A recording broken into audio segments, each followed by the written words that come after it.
എടാ ശരി, ഞാൻ കള്ളു കുടിച്ചാണെന്ന് എന്റെ പെണ്ണുപിള്ളക്ക് അറിയരുത് കേട്ടോ. ഞാൻ നേരെ ചെന്ന് ബാത്റൂമിൽ കയറുവാ. എന്നെ ഇവിടം വരെ കൊണ്ടുവന്നതിന് വളരെ നന്ദി. നീ അങ്ങ് വീട്ടിൽ പൊക്കോ. ആ പെയ്യെ ഒന്നും അറിയാത്ത പോലെ നിൽക്കാം. നിങ്ങളെന്താ വെള്ളം അടിച്ചിട്ടുണ്ടോ? ഇല്ലല്ലോ, സത്യമായിട്ട് ഞാൻ വെള്ളം അടിച്ചിട്ടില്ല. ഇപ്പൊ കുളിക്കട്ടെ. പിന്നെ ഇപ്പോഴാ കുളിച്ച് ഫ്രഷ് ആയത്. എന്തായാലും അവളുടെ മുന്നിലോട്ടൊന്ന് പോയിട്ട് വരാം.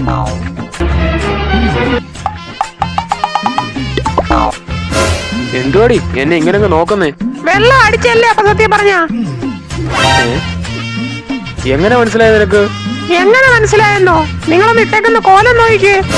കോലോ?